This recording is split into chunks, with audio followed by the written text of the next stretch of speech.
presentation for 2022. I'm Joy Cardine, co-chair of the Madison Civics Club. I'll be your moderator today as we hear about the civic health of Wisconsin and the efforts that are underway to improve it. Our speaker today is one of the lead authors of a report on Wisconsin's civic health, and she is helping to lead an effort to improve our civic health statewide. I know she'll have some questions for us, and we'll ask you to respond in the chat section during her presentation. And if you have a question for her, please type it in the Q&A section, and I will ask it after she concludes her talk.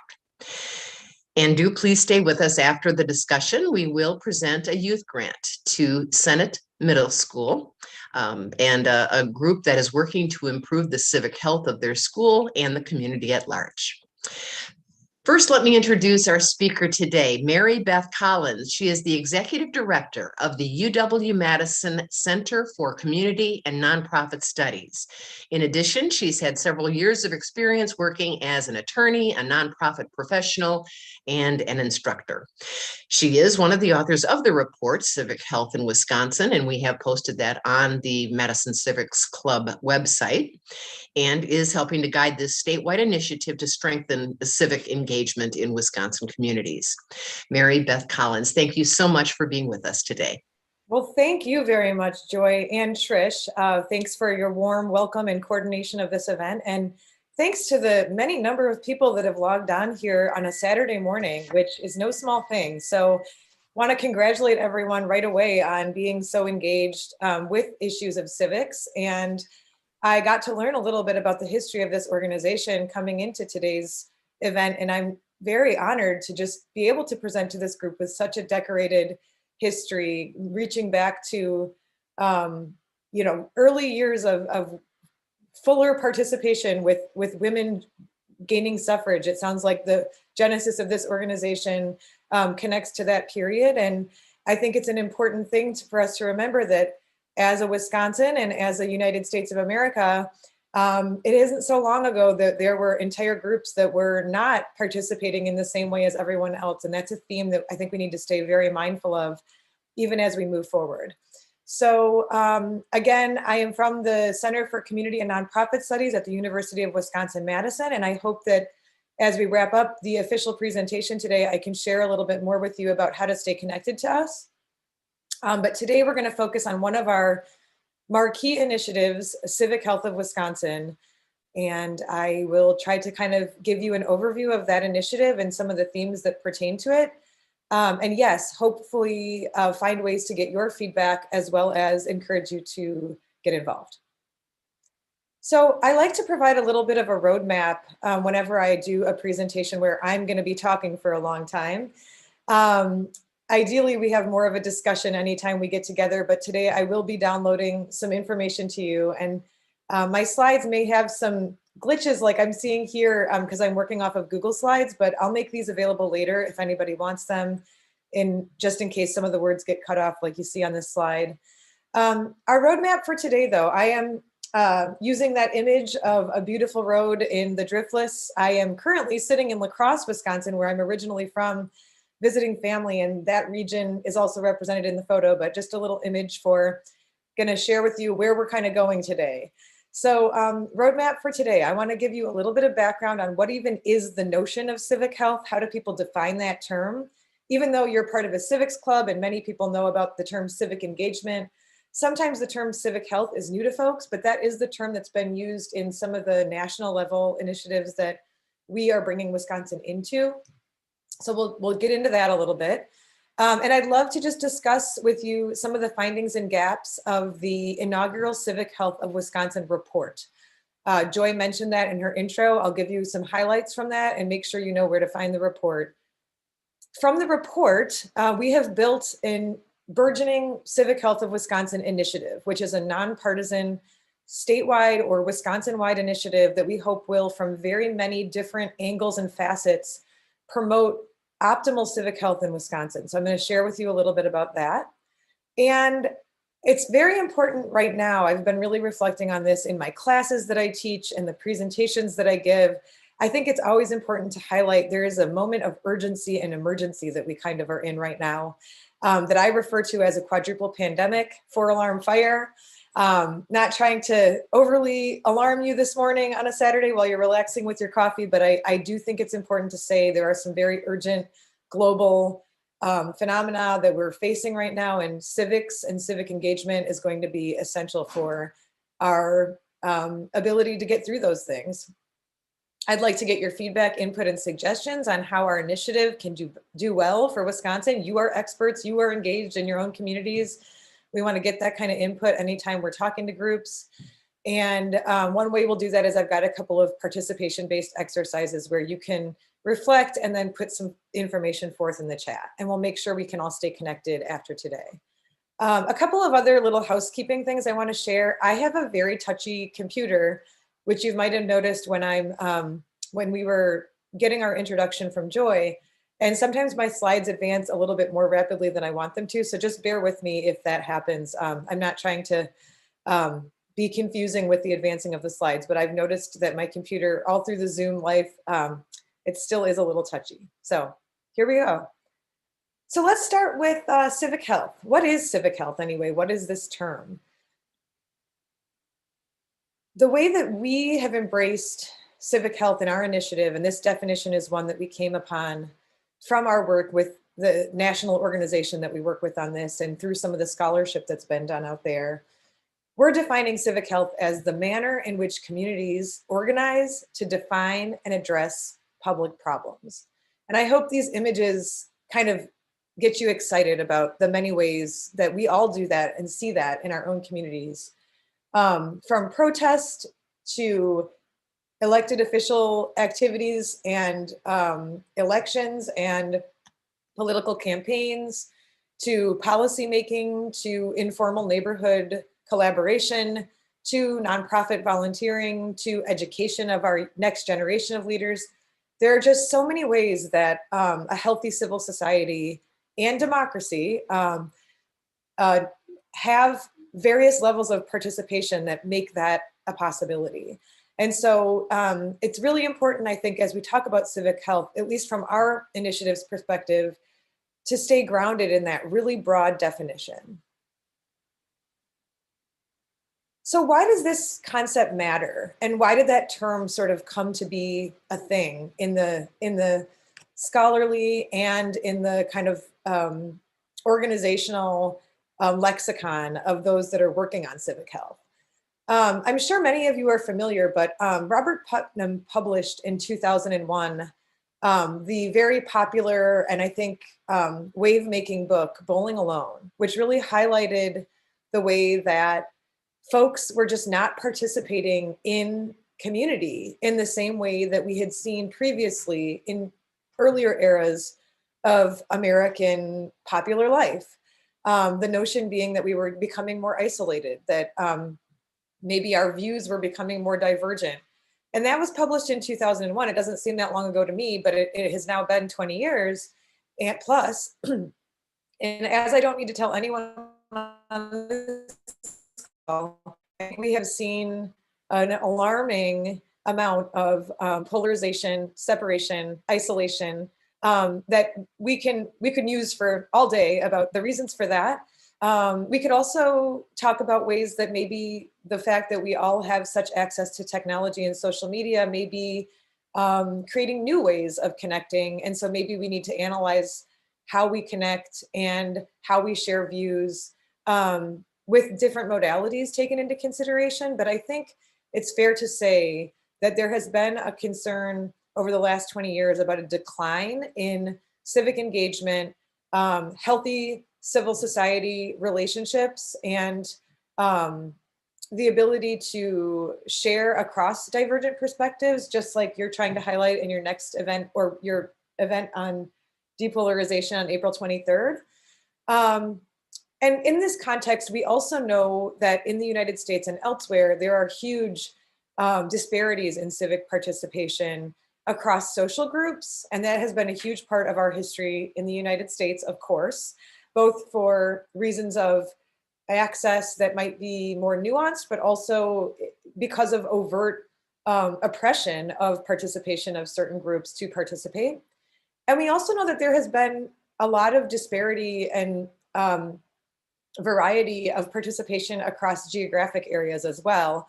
One of the big texts that kind of came out of this civic health discussion was some publication on the notion of civic health deserts, where in parts of the United States, participation was extremely low. And this was often present in rural communities and places where separation was probably a byproduct and part of the nature of the community itself and the way that it was set up.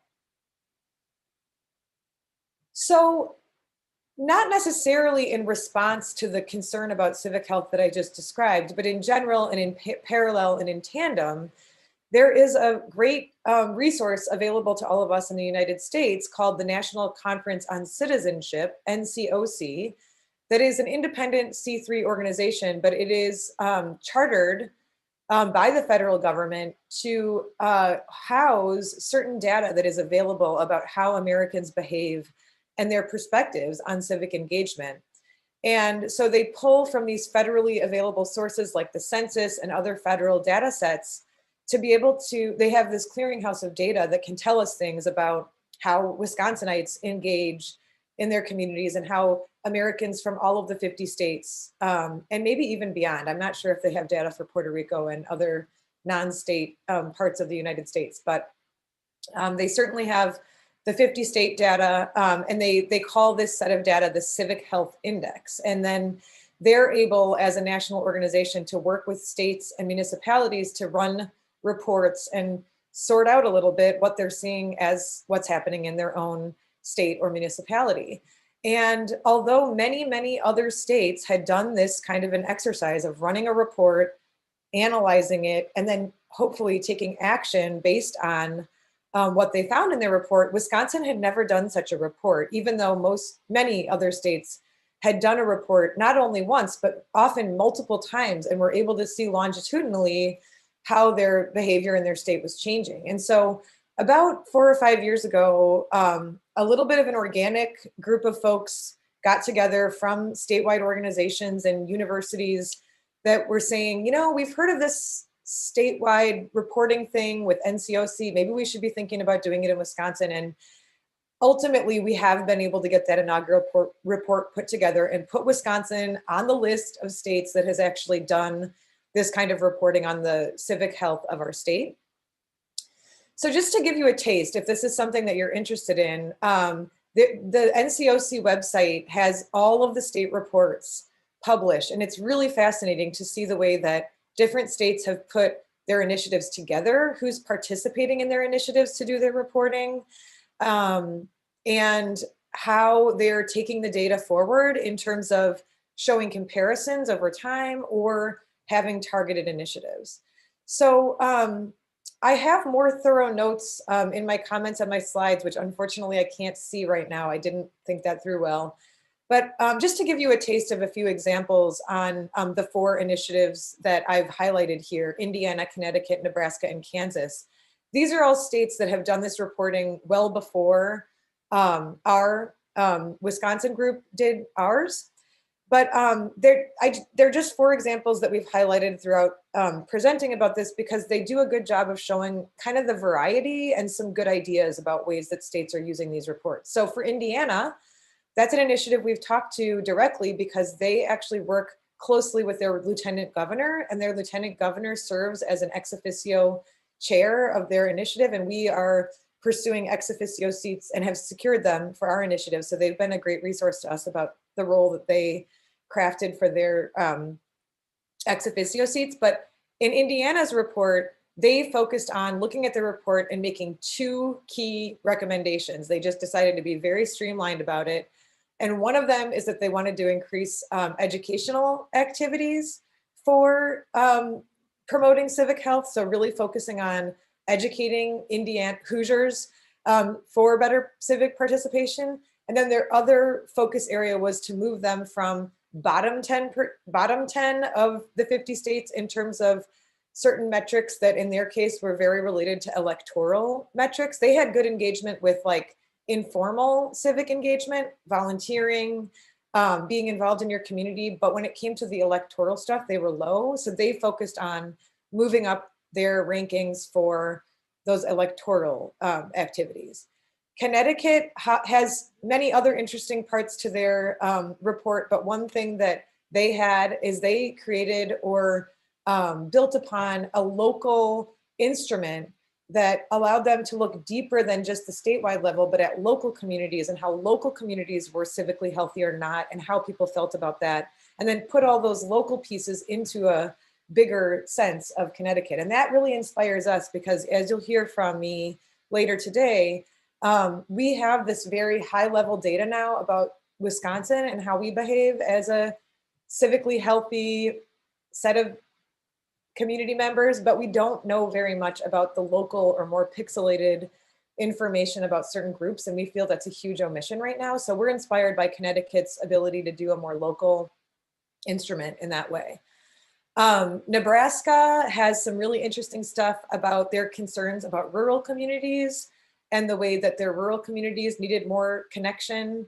Kansas focused very, very, very specifically on the way that civic and public health was related. In fact, their report, if I'm not mistaken, was originally generated by a public health foundation in Kansas that had recognized that in order to address public health, civic health was really important. And if people were not civically engaged, they were likely to have really bad public health and personal health outcomes. And that was even pre-pandemic. So they were kind of ahead of the curve on that understanding, which I think now we all understand how intertwined those two things are because COVID-19 has really highlighted that. So all of these statewide reports rely on not only the Civic Health Index, but then many of the states like ours does relied on also providing supplemental data that we kind of can pull in from other sources to hopefully paint a more complete picture of what our states look like in terms of civic health. So here are some of the facets of what the questions and the answers, the responses in the Civic Health Index provide. Community involvement, confidence in institutions, political participation, social connection.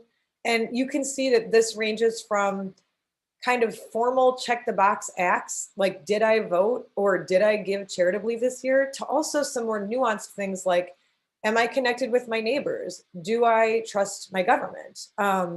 So civic health gives us an opportunity to go beyond just what are our voter registration rates to really understanding the way that people across that civic health definition participate. So what did we find for Wisconsin? Here, these next couple of slides are just going to be some kind of, I guess, they're kind of cherry-picked statistics just to paint a little bit of a picture for you of some of the data points that we found. So one thing I want to always point out with this, because I always kind of puzzle with this, is that people are self-reporting in the data that we have for civic health. So when we see that Wisconsinites said that they were at a very high level, frequently hearing from or spending time with family and friends, that's what they said, that's their perspective on it. But when we see 8% of Wisconsinites do first for neighbors, that's what they said. And that one and some of the other ones that I'll share with you always puzzle me, because from where I grew up in Wisconsin and what I see in Wisconsin, people are doing favors for each other all the time, but there might be like a little bit of a self-reporting bias that people don't want to claim that or something. So there's questions like that in the data that we still don't have the background answers for. But half of Wisconsinites frequently talk or spend time with people of different racial, ethnic, or cultural backgrounds. That's a self-reporting statistic. 38 and 36% respectively of Wisconsinites frequently talk with or spend time with neighbors or participate in at least one group. So those maybe those statistics don't mean all that much until we get into comparisons with other states. So I am going to show you that in a minute as well. Here are some other cherry-picked statistics of kind of the percentages of what people reported that they do certain activities. We have a fairly high volunteering rate in terms of how that compares to other places. But if you look at that, that's still only 37% of people report that they volunteer. Only 19% report that they frequently volunteer. 57% say that they donate to charitable or religious organizations, which I believe is high in comparison to other states, but that's one way that Wisconsinites are active, but only 8.6% donate to political organizations, although that is not that low compared to other states. So really big highlights from the report, and I think we kind of knew this as Wisconsinites, we rank really high when it comes to registering to vote and voting in elections. In terms of voting in elections, we're second in the country. We are second in the country for voting in elections, so we should be very proud of that. But when you note that the statistic of how many of us are voting is only 64.6, that means there's still 35.4% of people that we could get out there to vote. Those are eligible Wisconsinites. So that's an opportunity area, and we should maybe be thinking about getting to number 1 on that statistic. In terms of registering to vote, we're pretty high too. We rank 10th in the country on registering to vote. So this slide was summarized by a graduate student that I work with, and his assessment was, and this is in the report, we're sort of average when it comes to engaging politically outside of electoral politics. We're not necessarily shining through when it comes to posting about our views on social media. We are not necessarily that strong when it comes to attending a public meeting or contacting a public official. We are actually a little higher as we compare to the United States when it comes to using our money related to our views. And I'm going to break this down a little differently than my grad student did here. So I'll address the first 2 bullets on this slide in a moment, but I'm going to go right ahead to the Wisconsin ranks, because this is actually my breakdown a little bit more of how we rank. I went back through all of the report statistics in terms of how we rank with other states, and I find this analysis a little bit more useful. I hope it's useful to you. So where we're high in Wisconsin is we're high ranking compared to other states when we're talking about, do we talk to our neighbors? Do we participate in at least one group? Are we frequently in touch with family and friends? Do we volunteer, donate to charitable causes? And do we take in information about issues? That's where we show up in sort of we're ranking in the top 15 out of 50 states for those items. We're medium in terms of the following, and we're ranking between 23rd and 37th in the country across these.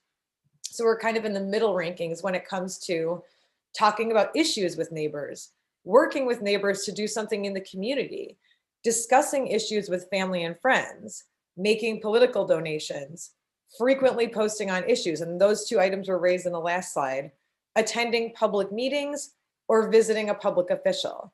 And then we're low, and again, this is self-reporting, so remember that, in doing favors for neighbors, talking to neighbors of different backgrounds, or directly helping friends and families, or frequent volunteering.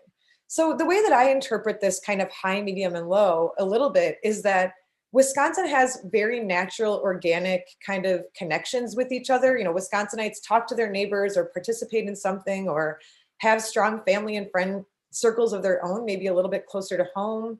They're used to giving back through volunteering and donating, and they're willing to understand and collect information and be good consumers of information. But maybe when it comes to digging in a little bit more on issues with neighbors, or directly working on a problem with neighbors in their communities, or dealing with those hard discussions with family or friends, or getting into the political donations, we're not quite as strong. And then we're a little bit lower in the self-reporting about maybe the diversity of our networks, maybe directly helping out neighbors, or at least we don't see ourselves doing that, or the frequent, consistent volunteering. So I think there's still a lot more we need to parse with those statistics that we've got. And that's why we know as an initiative, we need to gather more information, but those are some of my initial interpretations from the report. And I see it as indicating there are opportunity areas for deepening, formalizing, and popularizing engagement that we could, that we could use some more information, better and more information sources and more educational supports. 2 other points, I'm now going to the top of the slide. that I think is important to point out in our report is that this wasn't from the Civic Health Index, but we have data in the report about a decline in local newspapers. And also, I should have mentioned this, but a decline in competitiveness of local elections. We also saw data that tells us that the higher the education level of a Wisconsinite, almost across the board, I think it's actually true that on every statistic for which this was analyzed, there are higher levels of participation in civic health activities. So I think, there are various ways we could interpret both of those pieces, but I would suggest that we should be looking at what our information sources are about local issues, since we know that our local newspapers have declined. And we should also be looking at how do we educate people well for civic participation, because we're seeing that higher education means more civic participation. So out of the report that we published in June of 2020, and kind of before, during, and after, this is sort of what we did to build an actual initiative. We knew that we couldn't just have a report. A report doesn't do anybody any good unless we have a way to move forward with some activities. And as I mentioned, talking about those other states that I mentioned, the National Conference on Citizenship and our counterparts in other states all told us when we started this work, running a report's fine, but the real thing is making sure that goes towards some work in the state around what you find in the report. So we definitely knew we wanted to make an initiative, a nonpartisan initiative with organizations, groups, and individuals that were committed to a generally civically healthy Wisconsin. So we formed a coalition initially that helped us get through the reporting phase. We published the report. We have been working on an inventory of on-the-ground efforts, and we have done outreach to a variety of participants from local organizations on the ground doing civics work, all the way up to the Lieutenant Governor and the Superintendent of Education's offices and larger statewide organizations in between. We've been trying to raise money to be very real about a logistic and essential aspect of this work. We've been applying for money and grants to be able to staff this initiative up and make it go with a little bit of a more robust platform. But to be honest, thus far, that has been something we have not had independent funding for this initiative. We basically have the contributions of the participating groups giving of staff time to this to make a coalition-based effort. But we could use more resources to make this really robust. We formed a steering committee and we convened a broader network than our steering committee of all the organizations that we had on our list of folks that are doing this work to get input on this, on the report and on next steps. And we have confirmed ex officio participation from the Superintendent of Education and the Lieutenant Governor's office to be involved with this initiative. Two things that we're really looking at for 2022. One is to have some sort of a program that would promote community conversations across Wisconsin communities. These would be discussions that would kind of reflect the type of work that you're talking about on April 23rd, that gets at how do we have conversations across very divergent, polarized perspectives in our society right now. So we're looking at having a program like that we would roll out across Wisconsin communities. That is something that other civic health projects have done in other states and municipalities. And we're gonna have kind of a marquee event on April 28th at Memorial Union. We hope you'll all join us. It'll be the first ever convening of a civic health focused, all Wisconsin kind of all call, get together, or, and we're calling it's our community conference for our Center for Community and Nonprofit Studies. And the theme is on civic health of Wisconsin. So please, please, please mark your calendar and plan to come to that. We hope it's going to be a really catalytic moment for this initiative. And the blue in this slide is actually a hyperlink, so I'll make sure that you all can get the slides, but that will lead you to our webpage where you can find the report on our webpage, as well as our list of our steering committee, as well as our list of the network members that we've identified thus far, although we're building those lists all the time. And I'm going to ask you at the end of this presentation to share with me if there are groups that you think should be involved with this that we might not have involved yet. And also at the end, once I'm done with the slides, I'll try to make sure that I can just show you the website on the screen share as well. So we've got these different activities that we're working on. I'm sure many on this call are aware that while we've been working on this, there have been some churnings about civic education at the Capitol. We're connected with a targeted group that's working on civic education. And because we've got the superintendent involved, we're very hopeful that we can make some good connections to that very important issue. This slide kind of repeats what I've mentioned that we're working on. One of the things though too that I'll point out is that, like the Connecticut report, we're really hoping to be able to have something that looks like a more localized instrument that we can use to find out, what does civic engagement look like in this neighborhood in Milwaukee? What does civic engagement look like in this rural community up north? Because what does civic engagement look like on this tribal land? Because we think that this conglomerate data that we have, this statewide data that we have, it's very high level and it's very broad strokes. And we know there are many more stories about the experiences of specific Wisconsinites and groups that we need to collect to really understand our civic health. We did have a really conscious approach in our initiative. I want to point this out without expecting you to absorb this very wordy slide, but I think it's really important to point out that we've had a very conscious process as an initiative about the why, what, how of what we're trying to do. And so I just mentioned this because I think these issues are really complex, and they're immediately from talking about civics in Wisconsin. I would like to believe that conversation could happen without it being a controversy or a polarization kind of conversation. But I think the reality is we're living in a world where even talking about voting rights, sadly, it does invoke some of these things. And so we've been very conscious about creating a why, what, how that we believe has a distinctly nonpartisan, for the greater good of Wisconsin, for the greater good of democracy, for the greater good of all kind of spirit to what we're doing, and that we hope anyone in Wisconsin, no matter where they are on the spectrum, could embrace. So these next two slides, we actually prepared for a different presentation, and I don't want to cut our reflection time short. So there are some sort of themes that we see right now in history and today across these efforts, but I'm actually not going to get into them too much, but maybe just, if you're a fast reader, you'll see some themes here while I just pop through them that get you thinking. One of the things I'll point out is just, again, this notion of a broad spectrum of civic engagement is really at the fore of the way that we're trying to approach these issues. It's not just voting. It's also, what's philanthropy doing? What are civil society organizations doing? What are protesters doing that might not even participate in traditional electoral stuff because they don't think the system's working for them? You know, there's such a range of activity that I think we want to really contemplate in our ideas about civic health. Another set of thoughts just that you can take in for a moment there, but I think these are not surprising, and I don't really need to explain them. These are some themes that we're thinking about.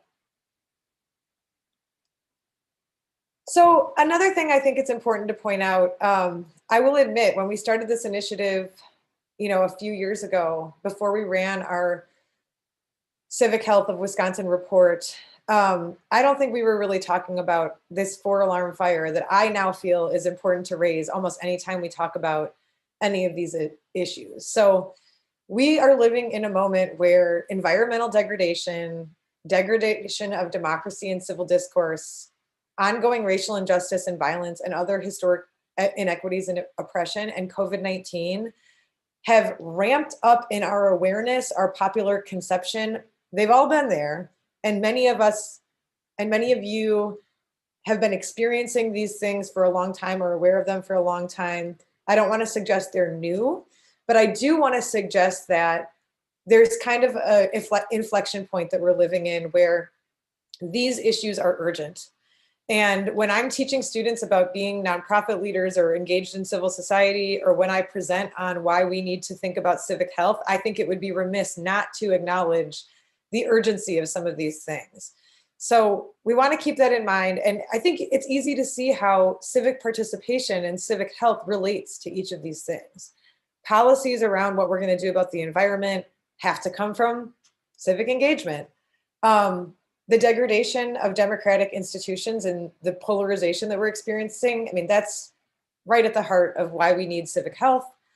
Resolving some of these very difficult questions of how we're going to get our systems working for all people and overcome our very troubling history as a country and a state and in many of our communities related to racism and sexism and other isms that have made the experiences of people in our communities so different and often kept voices stifled and experiences very inequitable. We have to figure out how to address those things, and a healthy civic health society is where that's going to come from.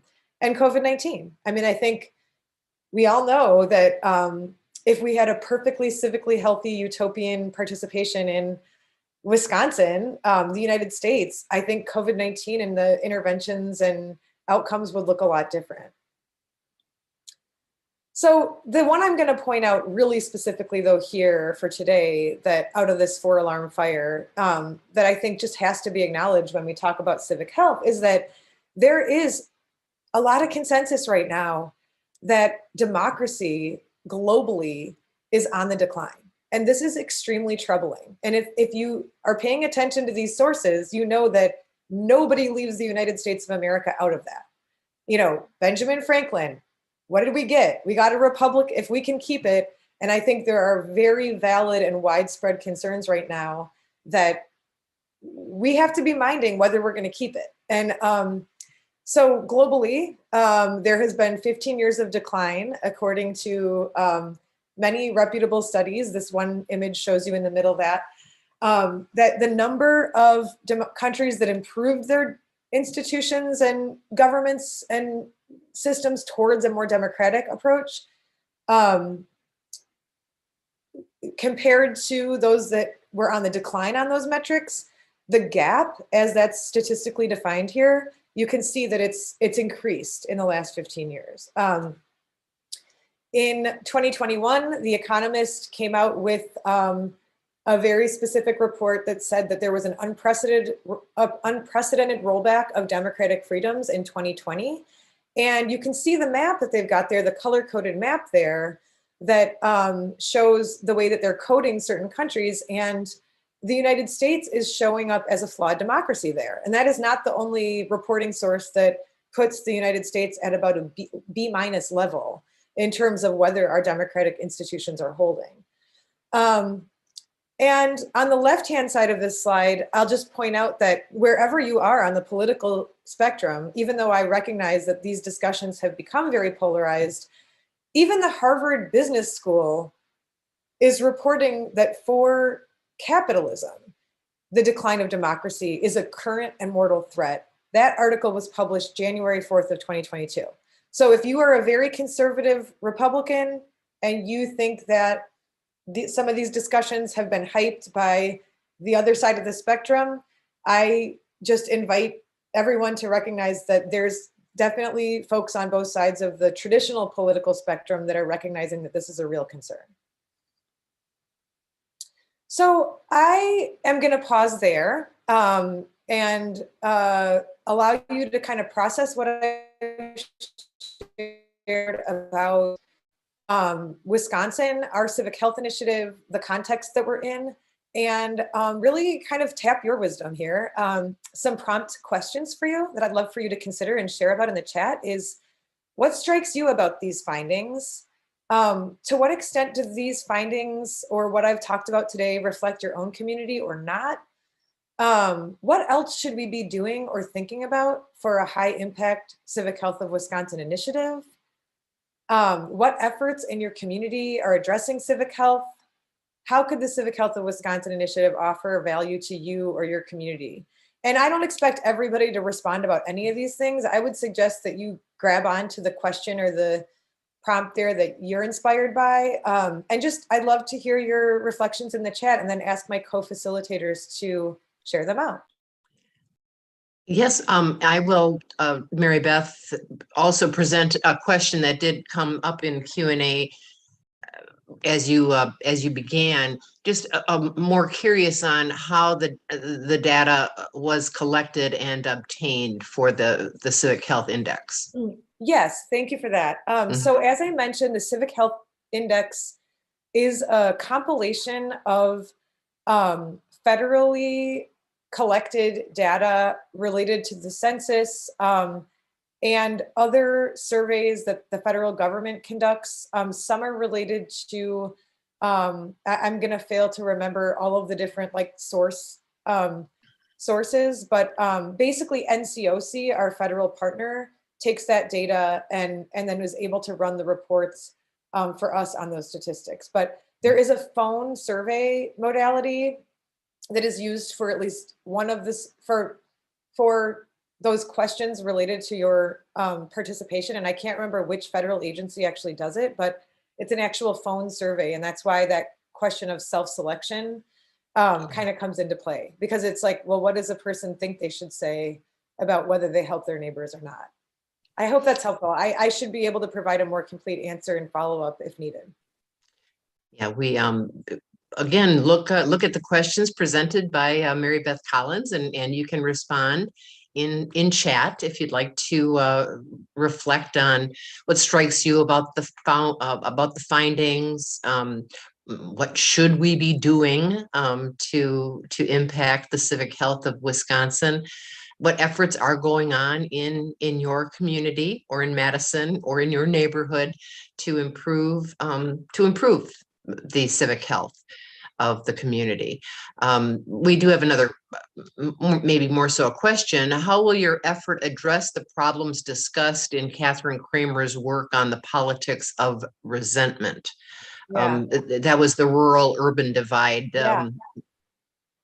Yeah, no, that's a great question. And Kathy Kramer, being at the university, is connected and has been in convenings around how we're going to form this initiative.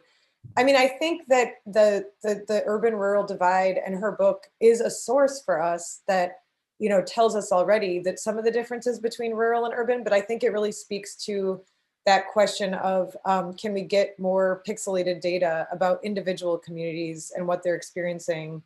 And I also think her work speaks to the polarization. I mean, people that are living in rural communities have these very different experiences than somebody in, you know, downtown Madison or Milwaukee even can really understand or relate to. And I think that we've seen that phenomenon kind of unfurl, particularly between 2016 to 2020, in terms of people kind of realizing, wow, like there really is a discontent there and a lack of trust in institutions that haven't been working for certain people in those contexts. I also tend to believe that we shouldn't oversimplify that point. And I don't think Kathy would either, because I'm seeing, and I don't know if you are, but through my work at the center, I'm seeing some Wisconsin rural communities that are some of the most proactive I've seen in really forward-thinking approaches to like food systems and getting people engaged. And so I think it depends on which rural community and which urban community. I also think there are urban communities in Wisconsin that are feeling just as disenfranchised as some of those rural communities. So I think it's complicated. I think the urban-rural divide, though, is something that it's also helpful for us to be a part of that national network, because we're not the only state dealing with that. And there might be some learnings and lessons that we can share with each other about. I mean, one of the big disappointments of the pandemic is, in theory, we should be going to this conference in Washington, D.C. every year to meet up with the other states. And I was able to do that once before we did our report, but it'll be helpful when we can do that again and really have those connections with other states. So those are some reflections. That was a little rambling. No. Julie had this reaction. Excellent, eye-opening, provocative presentation. How much disengagement do you think resulted from or was worsened by the pandemic, the lockdown, virtual meetings, etc.? How has the pandemic affected our civic engagement? Yeah, that is such a good question. Thank you. And I can't believe I didn't point it out more explicitly. So thank you very much for that prompt. So I think this cuts both ways. Okay. I think in our report, we did mention that we published in June of 2020.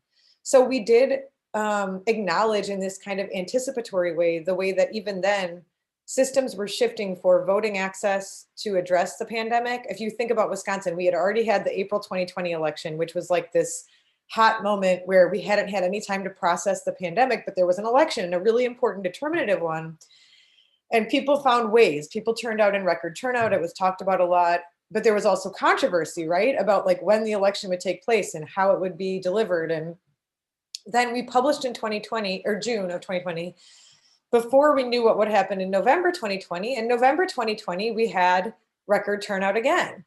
And so here's what I think about that. I think the pandemic has obviously created new barriers for civic participation, from voting to showing up at your legislator's office to communing with your neighbors in a natural way. But on the other hand, I've sent my students to a lot of city council meetings, and they've been able to go to like federal congressional hearings because the notion of modality has just opened up so much. Everybody's just doing everything online. So there's some access that people have. I also think that if you look at what happened in the summer of 2020 with George Floyd, the fact that people were cooped up and were looking at their screens and did know about that, and you just saw a level of attention to that that maybe wouldn't have been there if everybody was running around having their summer vacation.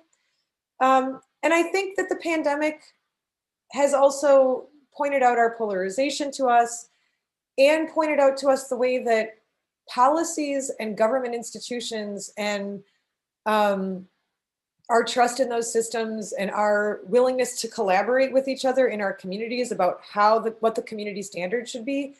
These things are not just academic. They come down to literally day-to-day realities for our health and well-being. And that's true for wherever you are on the spectrum. And so I think that we don't know what the longitudinal effect of the pandemic will be, but I think it's opened our eyes to, I think it should open our eyes to the need for civic health, and the ways that we can and should be nimble and responsive when conditions change, to make sure that no matter what is going on in the world, people can find ways to engage. Well, Laura wonders what are the best ways to engage those who are not currently participating.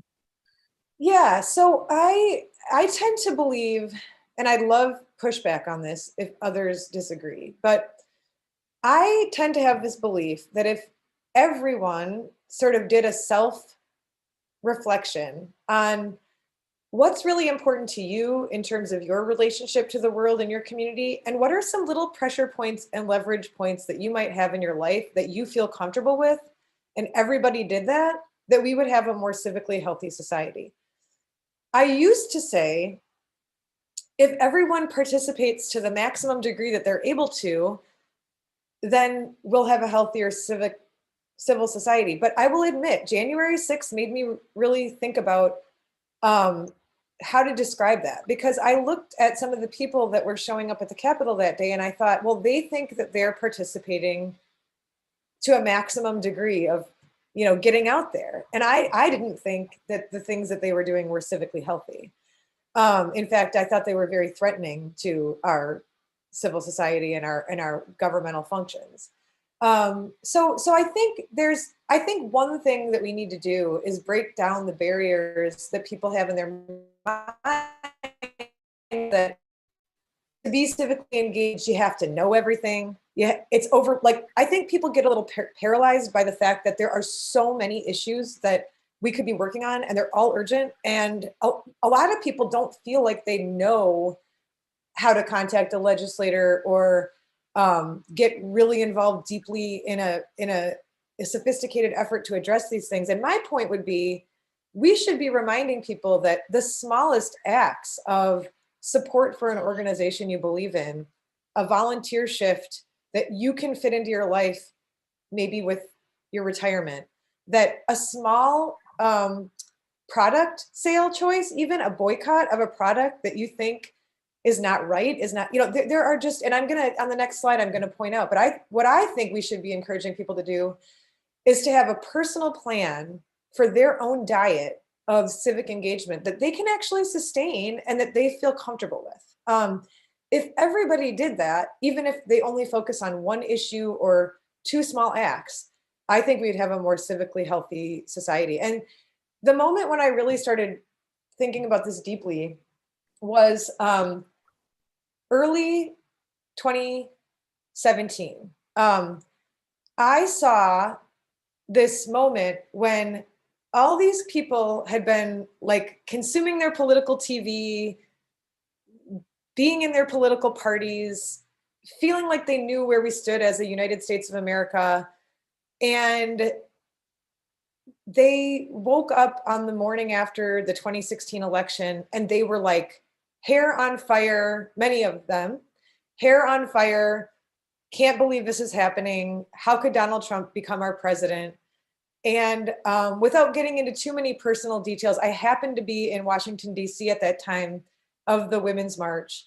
And I saw just that extreme mobilization of people, but it was after the fact. It was after the fact. And it made me think, like, if every single one of these people had maybe just done a little bit more before, and it's not to place blame, it's just to say, I want to see a Wisconsin where this is a constant, steady heartbeat of participation, and we're not waiting for those breaking points to get out in the streets. I think that would be great. And I think that means we have to make civically healthy activities a daily diet of everyone.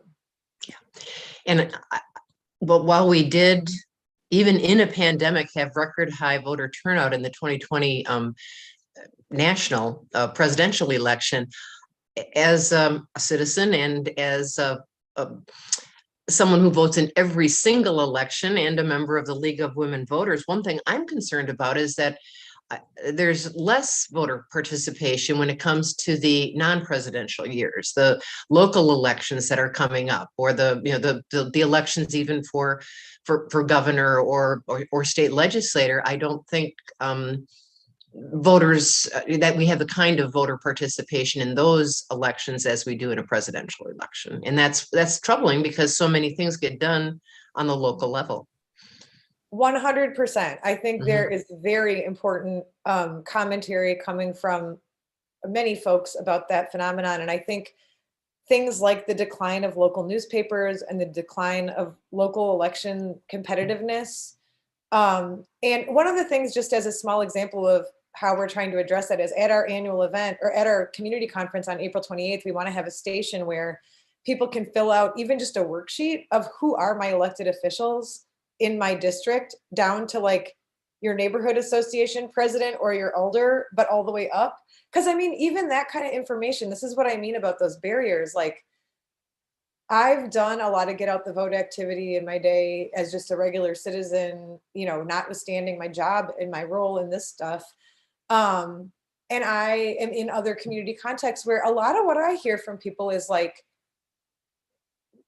it's kind of rare for somebody to even be like that up to speed on what's even happening in their own like city government or county government. And that's okay. I mean, lives are complicated. People have a lot of things that they are trying to take care of, children and parents and jobs and budgets. And I am very sympathetic to that. But I think what we could do as an initiative is, and this relates to the local elections thing, is really try to make it more of a cultural norm and a social norm that people are aware of even what's going on with that stuff. And I'm not exactly sure how we're going to do that, but I think that's a huge opportunity area. And I think getting people when they're young, before they do go out in the world, you know, in school, and that's why education relates to this as well, it could be a big part of that. Speaking of education, I'm not sure you can address this. Maybe you can. Are there any standard guidelines for curriculum in civics education in Wisconsin schools at this time? Yes, there are. There is a fairly recent, when we published the report, I think the legislation was only a couple of years old, and it's in the report.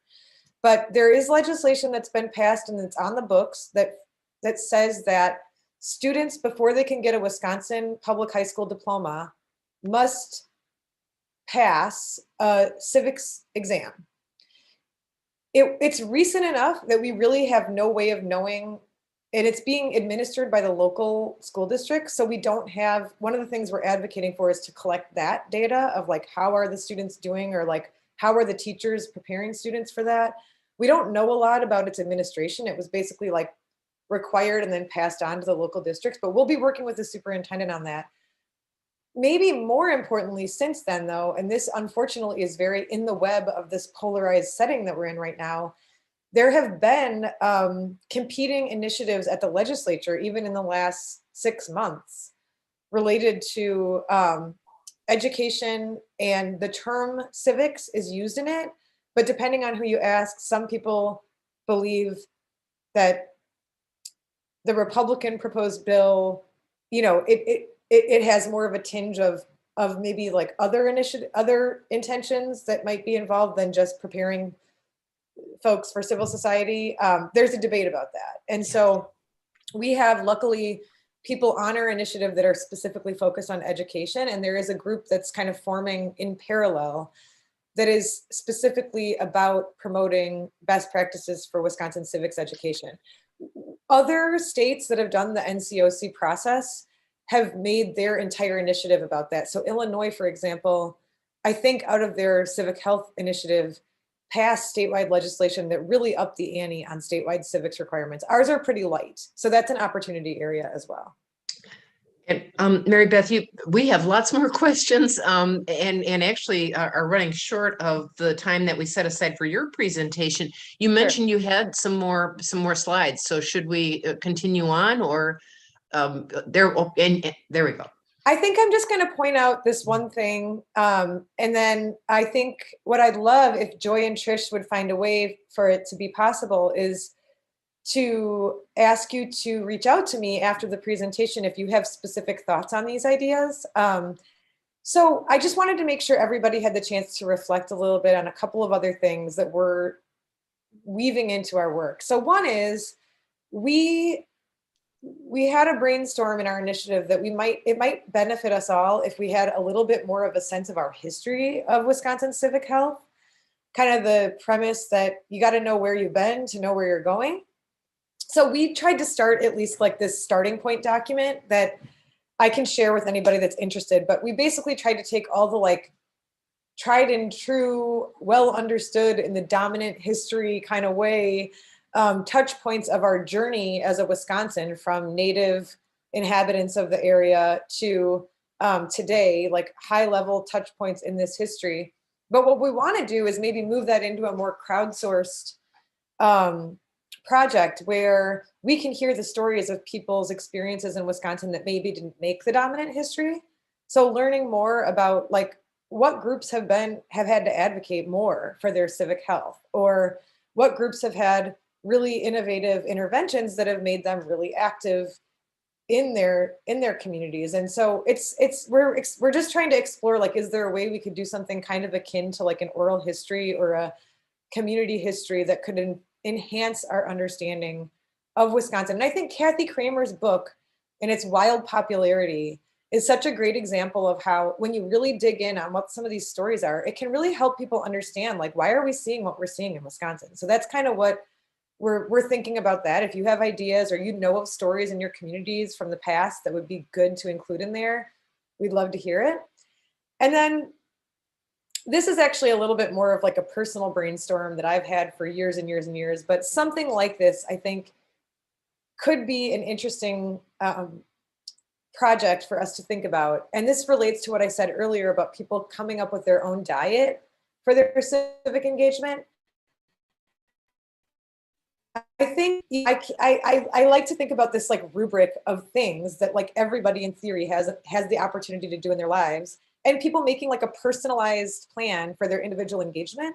And then another component that could be supportive in that, it would be like having a circle, like a book club, where you make sure you get together and you kind of talk about, hey, these are the things I did this month in these categories. So I'm not going to have a lot of time to like get into that brainstorm, but I think that if you have ideas about how we could promote people to make individual plans for engagement, and then make sure they're supported in that in a really just community-based way, that's something that I'd love to hear from people about. And I think I would love to encourage you all to take that list of bullet points there and make some notes to yourself about like, hey, it's still early 2022. Like, what do you want to do in 2022?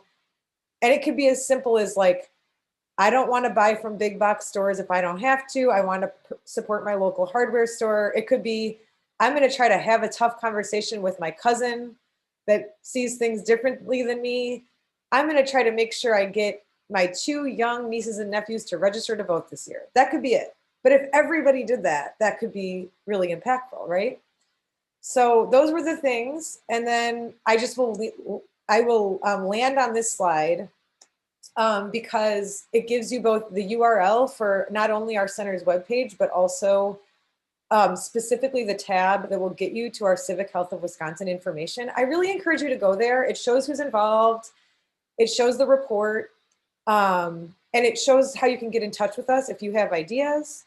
And then just that also on our website, I didn't include the exact link to the tab for it, but you can find on our website the registration page for our community conference on April 28th, which I really hope will have you all interested in at least. And if the Madison Civics Club would like to have a table or an official role with us, we would also be delighted for that. So I'll just pause there. And whenever you feel like that slide's been up long enough, Joy, I can stop screen sharing and let you move on to the next part. Okay, well, if we can keep it up just for a moment, as we will, I hope, share your slides on our website as well. And then anybody can also see that contact information, read more about it, share ideas with Mary Beth Collins that way. I'm definitely looking forward to attending the conference on April 23rd, and I'll talk with my Trish and my board with the Madison Civics Club if we should have a table as well. But I think this is wonderful. I think it's given us a ton of food for thought here and ideas on things that we can do to help improve the civic health of Wisconsin. Will this conference, Mary Beth, will this sort of help Wisconsin narrow down? Here are the areas that we do want to concentrate on, just like those other states did? Well, that's a really good question. I think what the conference will have is absolutely interactive workshop type activities where people will be able to share their opinions, thoughts, ideas, and about the work they're doing locally. I think what we're going to focus on at that, just because it's going to be so many people, we hope, is to really get a better inventory of the local initiatives and the barriers and the opportunities that they're seeing, and so that we can connect people that are doing this work locally and really lift up what they're doing. And then I think that information will be taken back to the steering committee of the Civic Health of Wisconsin initiative and help us, yes, probably narrow our work a little bit. But I will just say that one thing we do embrace in our initiative that's a little different than other states is that we really are trying not to be too top down about this. We're trying not to say, oh, we're the important statewide group and we're going to claim what the two focus areas should be. We're really trying to acknowledge that there are people that have been doing this work, that are doing this work on the front lines, and they probably know a lot more than a lot of us do. And so for the time being, we're trying to make sure we're also creating a fertile ground for kind of a constellation of efforts. Eventually some narrowing might need to happen, but we're really trying to prioritize that broad-based input for now. Well, lots of compliments. You can probably take down your slide now. And as you do that, I will say that lots of very positive feedback, that this was a great springboard inspiration for getting involved, and a lot of people feeling like they got a lot of good ideas. One suggestion: can you approach people in active non-white churches who may be willing to tell their stories, trying to perhaps make sure that we are getting all communities involved in the effort to improve the civic health of Wisconsin. And there were a couple of other questions and comments that had to do with civility as well. So I think that that's foremost on a lot of people's minds, that we need to address the civility in our discourse, which we will do, by the way, on April 23rd. That'll be at least one avenue for trying to improve our civil discourse. So please mark that on your calendars as well. Saturday, April 23rd, from about 8:30 until 12:30, we're going to have breakfast. We're going to have our program, and then we're going to have this workshop with the Braver Angels on depolarization within. So I hope you'll be able to join us for that. Mary Beth Collins, thank you so much for being with us. Thank you all so much. And I look forward to being in further touch. Yes, we'll see you in April. Okay, thank Good. you.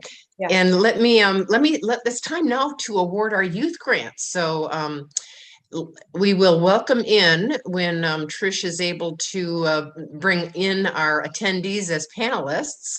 We are going to be awarding our youth grant to Senate Middle School in Madison. We're a group of staff, students, and community members are working on planning to build an outdoor experience space. This is really a really interesting idea. Uh, on the website, it says this will be a model for inclusively engaging students of all genders, abilities, and backgrounds who often don't have a voice in creating their environment. The design incorporates gardening and interactive games, outdoor classroom spaces, art, pathways, and much more, including a covered pavilion that will serve as a meeting place for student groups that don't have a meeting place now. And we thought this was a very worthy cause, and it's involving students who are involved in making this happen. And so we are going to award our first youth grant for 2022, a $1,000 grant to Senate Middle School for this project. Now let me bring on so we can hear from a teacher at Senate Middle School. Lori Longini is with us, and she has with her 3 students. And maybe we have 3 students. I see we have at least 2, but I think we have 3 students. And Lori, if I could ask you to put your camera on if you have that ability. Trish, I'm not sure if you gave her that ability, so we can hear and see Lori. Lori, are you there? I'm here. I can talk, but I don't have the ability for you to see me. Oh, I apologize for that. Maybe Okay. Trish will be able to work that out, but why don't you go ahead and let me congratulate you for applying and receiving the $1,000 Madison Civic Center Civics Club Youth Grant for this project. Tell us why this project is needed. So thank you very, very much for giving it to us. We are so grateful. So Senate Middle School, we are located on the Far East Side. We are right next to La Follette High School. And we have a little over 600 kids, about 638 students at our school. So it's one of the biggest middle schools in the city. And our outdoor space has very little for students to do. So we've been working over the last couple of years to try and get some more active space for students to use. Specifically, since the pandemic has happened, kids need outdoor space, and we found a greater need for it because we as staff members would like to take students outside for more classes. So we have been working with the UW and the Arboretum program there. Oh, maybe I have a camera. Oh, go ahead and there you are. Hi, good to see you.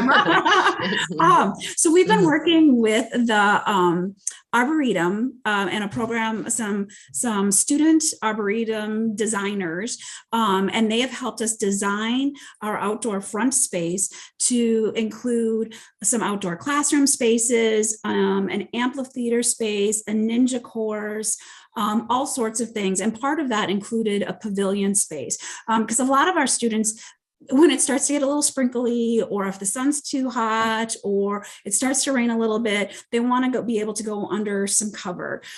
So the part of the grant that we apply to with you is the pavilion space. Some of the students that are here right now, a couple of them literally race outside at recess time because there's an area underneath some trees that has a couple of benches, and that's where they want to be at recess time, so that they have a space that's a little bit covered, that's comfortable to hang out at. A couple of our clubs go outside in some of that space after school, but we just wanted a space for them to be able to be comfortable. And then also the idea of this outdoor space is also for community members to use when we're not in school. The Far East Side, we don't have a lot of places for people to just go and gather and commune, especially on a bus line when Senate is on It's right on the 16 line, which a lot of our families can access. So we're really excited about it. So we're very grateful for you all to contribute to us. So wonderful. Lori, could you introduce the students that we have with us? And Yeah. students, if you can try to put your cameras on, we'd love to see you too. All right, so I have Hadija Gano is here with us. She's a 6th grader from my homeroom, and I have Marian Good, and I have Ava Epps, and they are all 6th graders at Senate this year. And you guys should be able to do the start video. So if you can click your camera on and take your mute buttons off, students, we can, I just like, maybe I'll just start with, Here we go. I think Ava's on first. Great. So Ava, tell us what you hope to use this this space for, and why you're involved in working on this. I hope to use this space for just to be outside and more into being outside and having a comfortable place to be, because as a student, sometimes when we don't want to go outside or there isn't really a place for us where we have to be under the sun or in the cold weather, they just like to go inside the doors or something. And I think having a place where we can be under something is a little bit more comfortable for us. Yeah, this sounds great. And is it Hadisha? Hadisha, can you unmute and put on your camera? And same question, why are you involved in this project, and what do you hope to use this space for?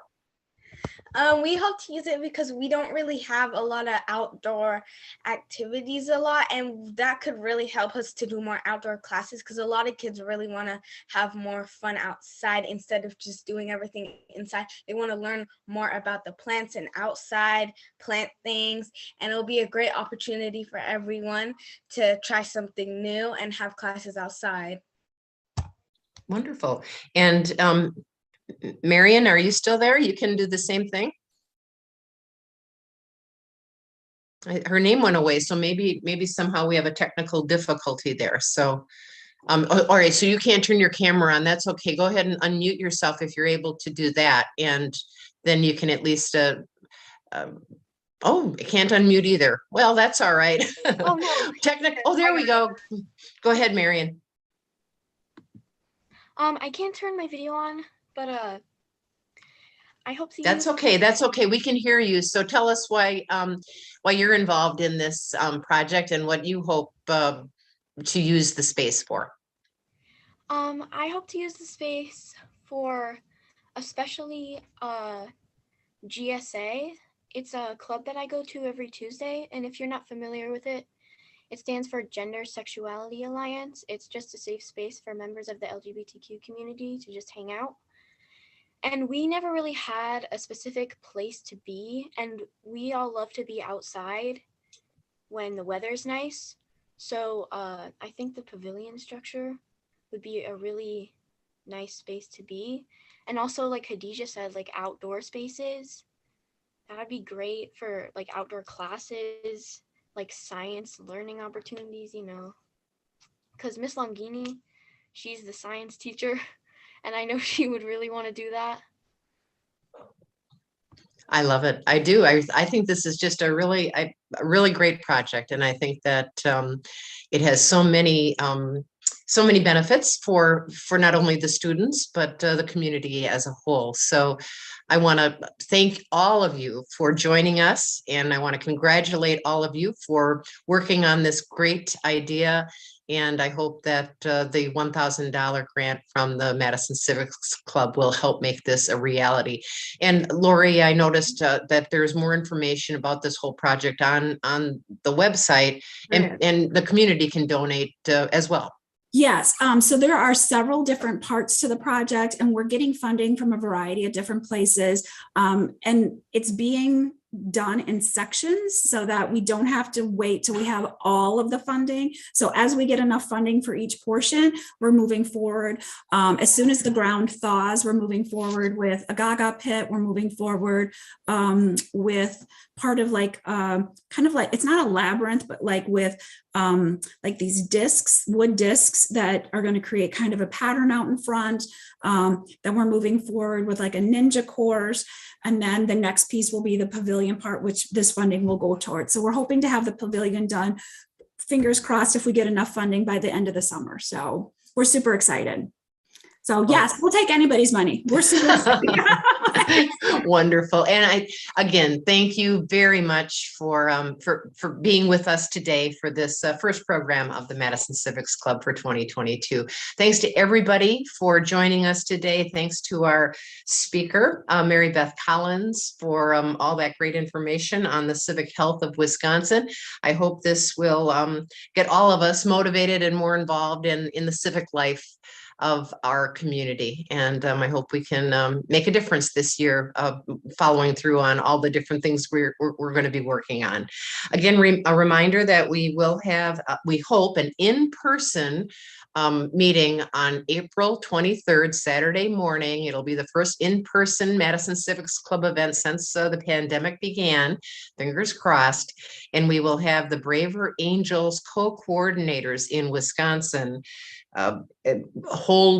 facilitate, conduct a workshop on improving our civil discourse. It's called Depolarization Within. So we will have more information about that workshop on our website soon, and we'll be sending out an email to all people who are on our email list. So look for more information on that coming up in April. And again, if you'd like to be on the email list, if you would like to volunteer and get more involved with Madison Civics Club, send us an email, info@madisonCivicsClub.org. Okay, thanks everybody. Have a really great weekend, and hope to see you in April. Bye.